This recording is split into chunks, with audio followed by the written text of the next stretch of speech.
Hi there, my name is Christopher Oglesby. I'm 30 years old and I live in Rockford, Illinois. Now, over the years, a lot of people like to talk about what makes them who they are.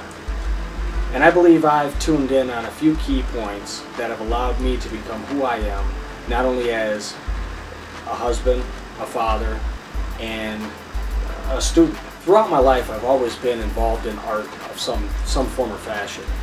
I've been involved with airbrushing custom cars. I've also been involved in doing company projects. And ever since I was really little, I've always had a fascination with drawing or designing of some kind.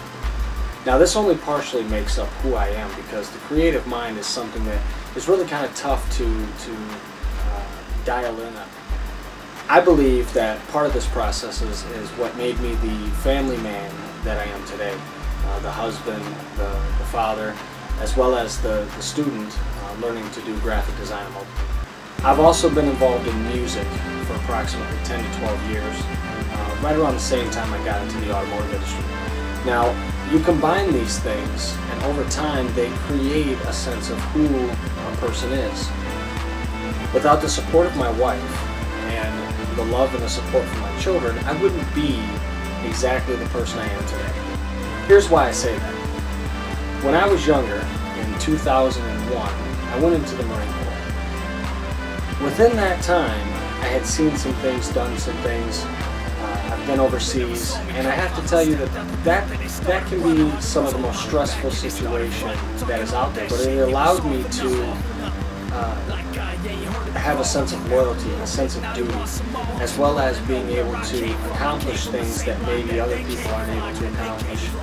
It also gave me the drive and the will to make changes or to accept mistakes and to move on from them. Shortly thereafter, in 2008, I moved back to my hometown of Rockford, Illinois. Now, I had been in automotive for approximately 10 years, 10-12 years, and I had done things from custom cars for the Detroit Auto Show at Como Center, all the way to motorcycle, tanks, and custom building. Part of what makes me is being able to take something and create something else with it. It doesn't matter if it's at home, or if it's in school, or it's schoolwork, or it's at work. It really has become a part of my actual existence. I'm always thinking of the next thing that I can do, whether it's music or designing something for a t-shirt, or maybe a logo for a friend or company. And these are the things that continually keep me going and make me who I am, with the will and the drive to continue to move forward. My children, Tori, Mackenzie, Jackson, and Duncan, all are key in making, we said it time and time again, that being a stay-at-home parent, most men don't really realize how hard that really is. I personally know exactly how that is. I stay at home full-time, I go to school full-time, and I will give props to any woman out there. Being a stay-at-home parent is the hardest job I've ever had to do. It can be very, very stressful at times. Each individual child has their own needs, has their own sense of personality and what they want to do throughout the day. Every day is different. Without the support of my wife, Amanda, it would be very difficult to continue being in music and art. She is very supportive, works full-time, works very hard, and allows me to be able to focus primarily on my education and being a father. This also means that the time that I get to share with her allows me to be a good husband. Sometimes being in the music business isn't exactly what other people think that it may be. I've been in music approximately 10 to 12 years. Now, within that 10 to 12 years, I've done some pretty important things. I've worked with somebody by the name of Eric Breed, also known as MC Breed, did a hit song in the 90s called No Future in the Front.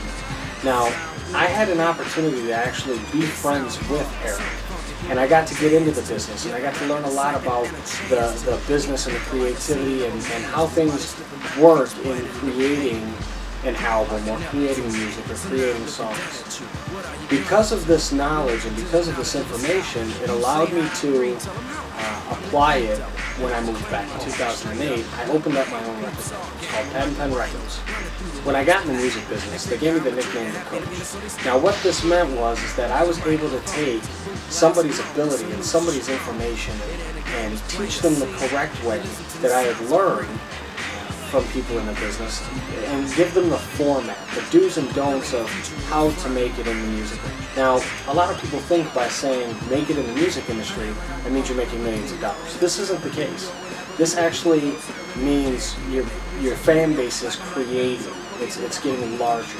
You may not be creating revenue, but you are creating a basis of fans. Now, one of the important things that happened to me being in the music industry was I was named Twitter.com top artist, and this also means I was one of the most promising rappers on Twitter. And you can find this on theexaminer.com. Now, how this came about was I got into a Twitter discussion with a reporter from New York by the name of Tammy Todd. She allowed me to create a comfortable situation where her and I would talk on a regular basis just about things that were going on. What had happened was she actually called me one day out of the blue and asked me to provide an interview for an article that she was writing for the Examiner. And it was called Most Promising Rappers on Twitter. Now, within this article, there was two sections. There was one with D-Boy 2020 out of Detroit, Michigan, who I found out later on actually didn't live very far from me. This created some healthy debate between him and I as to who was better. This created a whole new me that I didn't see that was going to be there. I became more confident. I became a little bit more indulgent in my music. I started thinking a little bit more. I started writing more from my heart, and I started putting out music that was comparable to who I was as opposed to what was already out there. This was a very, very important thing, not only for me, but for my family, because they are so supportive. And this allowed me to take everything to the next level. Shortly thereafter, I got laid off from work. And when I did, my wife went to work full-time, and we decided that it was going to be very important for me to go to school full-time. So I enrolled in Rasmussen College.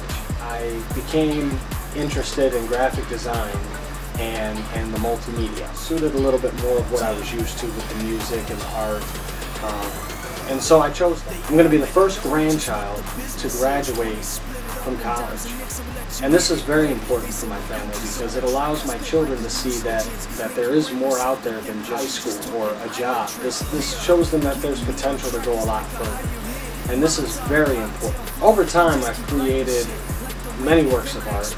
A lot of them I'm going to show here in the next few minutes that I've done for school. This allowed me to learn a very important program or set of programs called the Adobe Master Suite Collection. Within that collection, there is Adobe Photoshop CS5, as well as Adobe Illustrator and Adobe Flash. There are numerous other programs that are in there that are used on a regular basis that I'm not going to get quite into right now.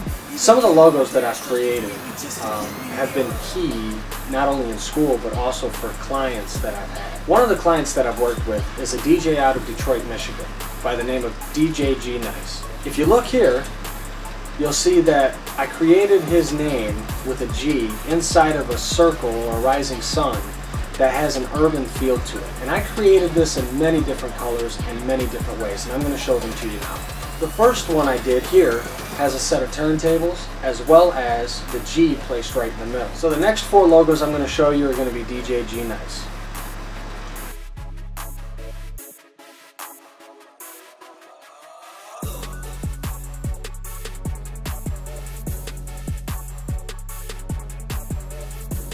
The next two images I'm going to show you are actually posters. One of them was an assignment to create an original poster. And we could actually redesign one that was already out there, but I chose to just go directly from scratch. So what I did is I chose The Hills Have Eyes 2. And if you look, you see actually a character that was hidden from Hills Have Eyes 1 shown directly up front, but hidden away because nobody realized that she was actually from the first movie. Now, I created this in a retro comic book fashion.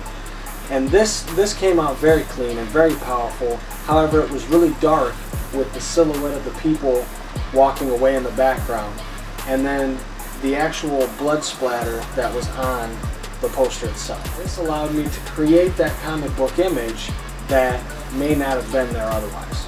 The second poster I'm going to show you is from the movie Killer. I was fortunate. I found a movie poster that had Ashton Kutcher actually looking over the side, if you can look here, and he looks like he's looking directly at me.